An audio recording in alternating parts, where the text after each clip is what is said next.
बिस्मिल्लाहिर्रहमानिर्रहीम। Gilani forum YouTube channel में खुश आमदीद।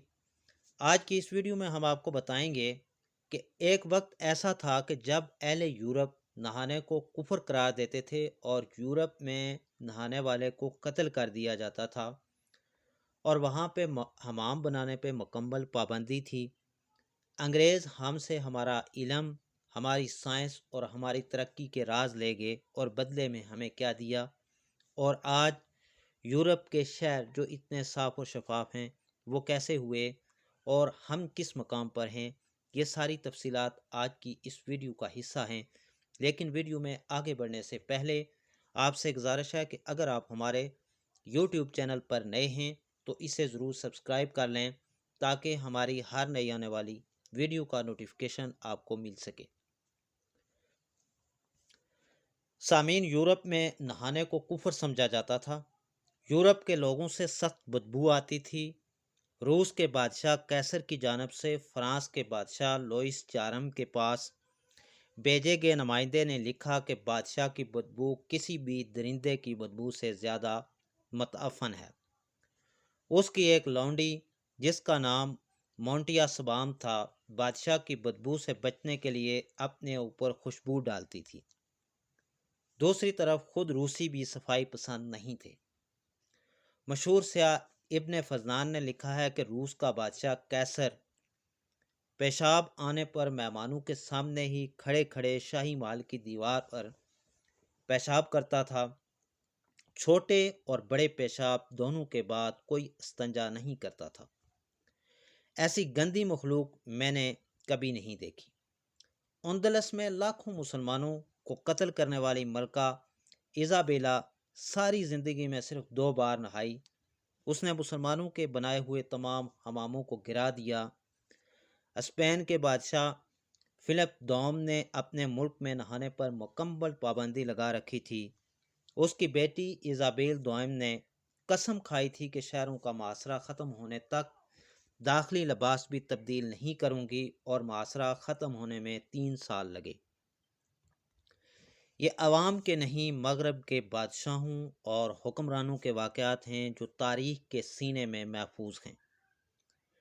जब हमारे स्याह किताबें लिख रहे थे, जब हमारे साइंसदान निज़ाम शमसी पर तहकीक कर रहे थे, उनके बादशाह नहाने को गुनाह और कुफर करार देकर लोगों को कत्ल करवाते थे। जब लंदन और पेरिस की आबादियाँ 30 और 40 हज़ार थीं, उस वक्त इस्लामी शहरों की आबादियाँ 1-1 मिलियन हुआ करती थीं। फ्रेंच परफ्यूम बहुत मशहूर हैं। उसकी वजह यही है कि परफ्यूम लगाए बगैर पेरिस में घूमना मुमकिन नहीं था। रेड इंडियंस जब अहले यूरोप से लड़ते तो गुलाब के फूल अपनी नाक में ठोंस लेते थे, क्योंकि अहले यूरोप की तलवार से ज़्यादा उनकी बदबू तेज़ होती थी। सामीन, फ्रांसीसी मौरख दरीबार कहता है कि हम यूरोप वाले मुसलमानों के मकरूज़ हैं कि उन्होंने ही हमें सफाई और जीने का ढंग सिखाया।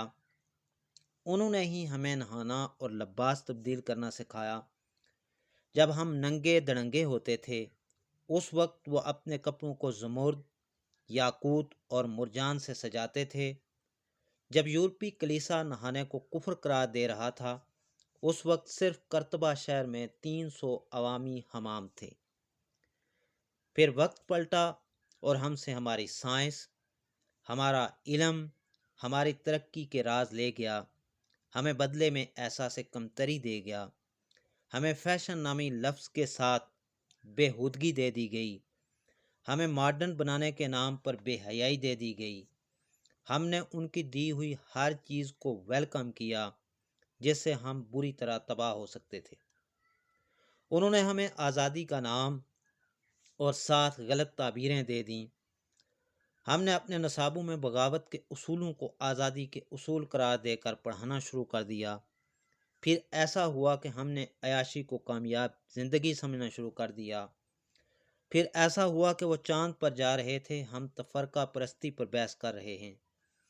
वो मरीख का सफ़र कर रहे हैं, हम 1300 साल पहले सहाबा के मुसलमान होने या ना होने पर बहस कर रहे हैं। انہوں نے سمندر میں پٹرول کے ذخائر بنانے شروع کر دیے۔ ہم نے پٹرول سے جلاؤ گہراؤ آگ لگاؤ تحریکیں چلانا شروع کر دیں۔ انہوں نے ادب میں ایسے شاہکار تخلیق کرنے شروع کیے جو افکار بدل دیں، تو ہم نے لب و رخسار، چائے کی پیالی، کالج کی لڑکی شروع کر دیا۔ انہوں نے قرآن کریم کو اپنی لیبارٹری کا حصہ بنا لیا، اور ہم نے اچھے قیمتی غلاف بنانا شروع کر دیے اور طاق کی سجاوٹ کے مقابلے شروع کر دیے۔ انہوں نے عمر فاروق کی سادگی اپنا لی، اور ہم نے عیاشی اپنا لی۔ جب وہ اپنے بچوں کو زندگی کی حقیقت سکھا رہے ہیں، ہم اسکول، کالج اور یونیورسٹیز میں فرسٹ، سیکنڈ اور تھرڈ پوزیشن لینے کے گر بتا رہے ہیں۔ اہل دانش سمجھتے ہیں کہ آئندہ جنگیں میدان جنگ میں نہیں، کلاس رومز میں لڑی جائیں گی، اور آج ہم نئی نسلوں کو مادیت پرستی کی بھٹی میں جھونک کر پیسے کو ترقی اور کامیابی کا استعارہ قرار دے رہے ہیں۔ وہ اپنے بچوں کو جینا بتا رہے ہیں، اور ہم ایک دوسرے سے جیتنا سکھا رہے ہیں۔ انہوں نے اپنی بے حیائی اور خواہشات کے سامان کو کم کر کے ویلنٹائن ڈے میں جمع کر دیا ہے، اور ہم نے اس کو منانے کے لیے روشن خیالی کا نعرہ لگا دیا ہے۔ جب وہ شیکسپیئر اور گوئٹے کے کلام کو الہامی روحانی کلام ثابت کرنے کی کوشش کر رہے ہیں، عین اسی وقت ہم اقبال کو مشکل قرار دے کر اپنی نسل کو تن آسان بنا رہے ہیں۔ یہ وقت کا پلٹا جو ہمیں خدا نے نہیں دیا۔ خدا بھی وہی ہے، زمانے بھی وہی ہے، مگر معیار بدل گئے ہیں۔ اگر کوئی مجھ سے ان حالات کی وجہ پوچھے تو اسے علامہ اقبال کی بارگاہ میں لے جاؤں گا اور کہوں گا کہ شکوہ جواب شکوہ پڑھیں۔ ساری بات آپ سامعین کو سمجھ آ گئی ہوگی کہ نصاب کا حصہ بنا لیں اس ساری گفتگو کو، اور آنے والی نسلیں ضائع ہونے سے بچا لیں۔ اللہ تعالیٰ ہمیں اپنے اسلاف کے طریقوں پر، ان کی کاوشوں کوششوں اور انہوں نے جو علم دیا ہے اس پر عمل کی توفیق عطا فرمائے۔